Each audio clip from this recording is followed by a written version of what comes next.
Pregunta del diputado don Óscar Matute García de Jalón, del Grupo Parlamentario Euskal Herria Bildu. Muchas gracias, señor presidente. Señor ministro, tras escuchar hoy al presidente en la comparecencia que ha tenido lugar, parece evidente que todavía quedan días y no semanas para conocer las causas reales y tangibles del apagón del pasado 28 de diciembre. Sin embargo, sí podemos conocer ya con bastante certeza cuáles son las consecuencias que dicho apagón tuvo en diferentes realidades. Y sin desmerecer ni minusvalorar ninguna de todas esas dimensiones que pudieron verse afectadas, sí querría centrarme hoy en el impacto que dicho apagón tuvo en la industria electrointensiva. Y nos centramos en ella porque en un país como el nuestro, Euskal Herria, la industria y específicamente la electrointensiva juega un papel capital dentro de nuestro modelo económico y casi diría que de nuestro modelo social. Por eso le realizamos la siguiente pregunta.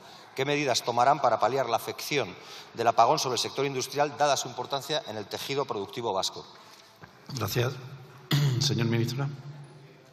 Señor Matute, como bien ha dicho el presidente del Gobierno, llevamos teniendo efectivamente más información sobre el impacto económico, haciendo un análisis pormenorizado prácticamente a tiempo real de cuáles fueron esas consecuencias, no solo el lunes, sino también efectivamente gracias a la rápida recuperación del suministro energético el propio martes y el miércoles, donde ya vimos un rebote comparado con días similares de semanas anteriores. En total, se recuperó prácticamente el 75% de ese coste inicial el lunes, atendiendo a los datos del sistema de pago minoritarios, atendiendo a los datos de RedSys. Es verdad que hay que ver también efectivamente el impacto en la industria, donde hasta ahora la información que obtenemos en colaboración con el Ministerio de Industria es que puede haber habido algún impacto aislado, pero sigue siendo a nivel general un impacto muy poco significativo, pero en cualquier caso iremos haciendo ese seguimiento específico, individualizado del impacto que puede haber habido de manera específica, como decía, granular en cada una de las empresas, en cada una de las industrias.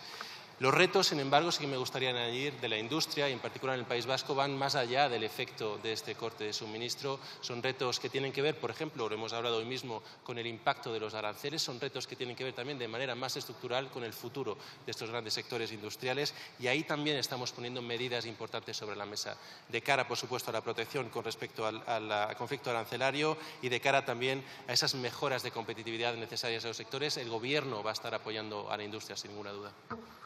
Muchas gracias.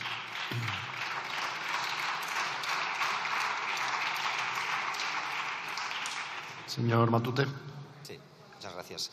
Le hablaba del papel capital que juega nuestra industria y quizás para poner en contexto basten algunos datos. La industria electrointensiva ocupa diferentes sectores, pero fundamentalmente el metalúrgico, el siderúrgico, el químico y el que tiene que ver con grandes procesos de transformación. Todos ellos tienen una gran dimensión en nuestra realidad. En Euskal Herria baste como dato que el 53% de la energía o de la electricidad consumida en el 2024, el 53% del total se fue precisamente para la industria electrointensiva. Por eso, le señalábamos en la pregunta que es importante contar ya con una valoración real del impacto. Hay quien nos habla de lo costoso de los procesos de reiniciado de todos esos procesos.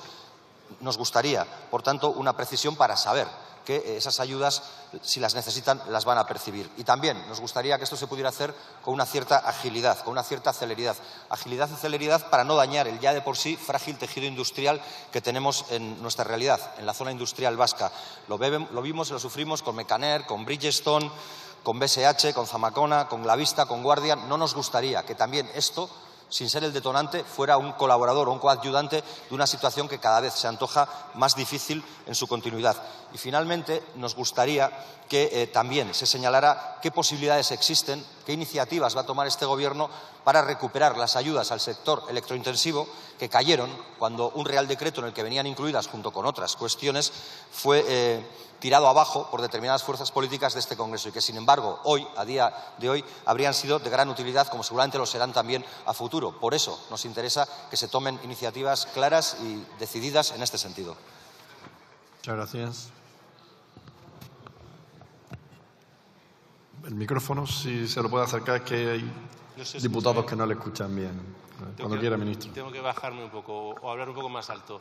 Bueno, en cuanto a las distintas fases, diríamos, a las distintas capas de ayuda, como le decía, evidentemente vamos a estar muy pendientes de cuál es esa estimación de impacto pormenorizado, industria a industria, empresa a empresa, para ver la realidad, incluyendo también la posibilidad de indemnización que tengan estas empresas en sus contratos de seguros.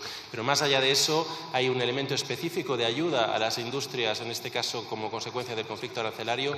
Un elemento específico es, por ejemplo, ejemplo, en el caso del acero, estamos monitorizando los efectos de desviación de comercio, reduciendo las cláusulas de salvaguardia a nivel europeo para que no se puedan ver afectadas nuestras industrias.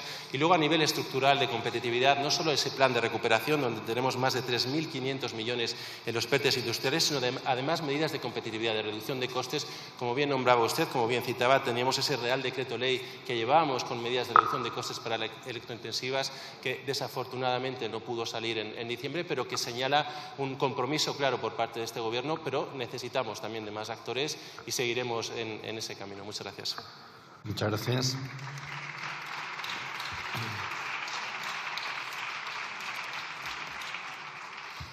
Preguntas dirigidas a la señora vicepresidenta tercera del Gobierno y ministra para la Transición Ecológica.